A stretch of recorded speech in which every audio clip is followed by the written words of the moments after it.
Hello viewers, ICT care online স্কুলের পক্ষ থেকে সবাইকে শুভেচ্ছা জানাচ্ছি। আমরা এই পর্বে আপনাদের সাথে নিয়ে এসেছি সম্পূর্ণ নতুন একটি টিউটোরিয়াল, যেটির আমরা নামকরণ করেছি হচ্ছে the beginners guide to Microsoft word.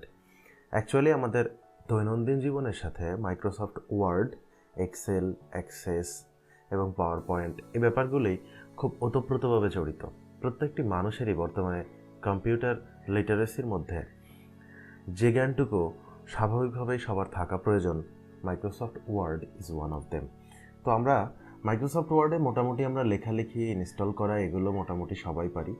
তো আমাদের এই টিউটোরিয়াল সিরিজটি মূলত আপনাদেরকে এই জন্যে নিয়ে আসা হয়েছে যে এই সিরিজে আমরা আপনাদেরকে কিছু মাইক্রোসফট ওয়ার্ডের প্রবলেম নিয়ে আলোচনা করব। যে সমস্যাগুলোতে আমরা সচরাচর পড়ে থাকি সেগুলো থেকে রিকভারি পাওয়ার উপায়গুলো নিয়ে শুধুমাত্র আলোচনা করতে চেয়েছি।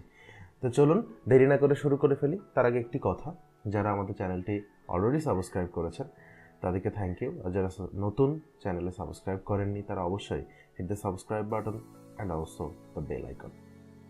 তো চলুন কথা না বাড়িয়ে শুরু করে ফেলি। আমরা আজকের টিউটোরিয়ালে দেখব যে সাপোজ আমরা কোনো একটি ডকুমেন্টস ওপেন করলাম। তো এটি ধরেন একটি ডকুমেন্টস, এই ডকুমেন্টসটাতে আমার এই ডকুমেন্টসটা সাপোজ প্রিন্ট করার দরকার হলো, কিন্তু আমার কাছে প্রিন্টার নাই। তো আমি যদি এটাকে প্রিন্ট করতে চাই, অবভিয়াসলি আমরা সবাই কী করি যে এই ডকুমেন্টসটাকে পেন ড্রাইভে একটা কপি করে যেখানে প্রিন্টার আছে সেখান থেকে একটা প্রিন্ট আউট করে নিই। সেক্ষেত্রে কিছু প্রবলেম হয়। সেটা হচ্ছে আপনি এই ডকুমেন্টসটি যে ফর্মে বা যে ফরম্যাটের উপরে যে টেক্সট ফন্ট দিয়ে লিখেছেন সেই সেম ফন্টটা যদি ওই কম্পিউটারে না থাকে তাহলে একটা প্রবলেম হয়। এবং একটা প্রবলেম প্রায়ই দেখা যায় যে আপনি যদি কোনো দোকান থেকে করতে চান, তো দোকানে যারা মাইক্রোসফট অফিস ব্যবহার করে তারা ম্যাক্সিমাম 2007 পর্যন্ত ব্যবহার করে। এক্সেপশনাল কিছু দোকান ছাড়া বাকি সবাই অফিসের ভার্সনটা 2007 ব্যবহার করে থাকে। তো আমরা ব্যবহার করছি কত ভার্সন সেটা একটু দেখে আসবো।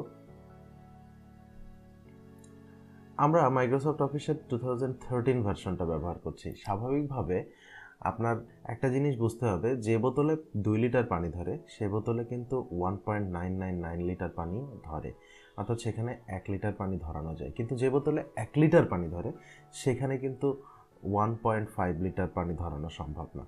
সুতরাং 2007 যখন আসছে তখন এর আগে থেকে নিয়ে শুরু করে, অর্থাৎ 97 to 2007 যতগুলো ফিচার আছে সব কিন্তু 2007 ওপেন করতে সক্ষম।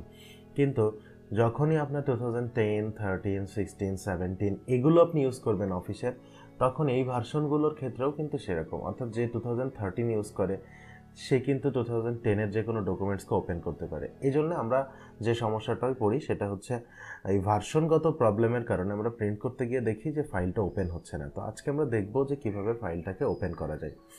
তো আমরা জাস্ট এখানে ফাইলে যাব, সেভ অ্যাজ। এখান থেকে আমরা ডেস্কটপে আসছে আমরা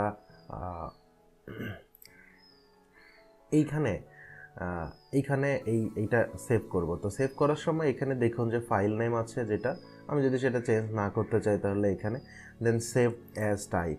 এই টাইপের মধ্যে গিয়ে আমরা দেখব যে ওয়ার্ড 97 to 2003 ডকুমেন্টস, অর্থাৎ আমরা এই ডকুমেন্টসটাকে 97 থেকে 2003 সাল পর্যন্ত যে ফাইলগুলো আছে সেই ফাইলগুলোর উপযোগী করে দেব। এখান থেকে এটাকে সিলেক্ট করে জাস্ট আপনি সেভ করে ফেলবেন। যেহেতু আমার এটার প্রয়োজন নেই সে কারণে আমি এটাকে ক্যান্সেল করে দিচ্ছি। তো এই হচ্ছে ছোট্ট একটি ট্রিক্স। এই ট্রিক্সটি অবলম্বন করলে আশা করছি আপনার নিজের করা ডকুমেন্টস অন্য কোনো জায়গা থেকে প্রিন্ট করতে গেলে ওপেন হয় না, এই ধরনের কোনো প্রবলেমে আপনি আর পড়বেন না। তো সেই পর্যন্ত সকলে ভালো থাকুন, সুস্থ থাকুন, আর আইসিটি কেয়ার অনলাইন স্কুলের সাথেই থাকুন।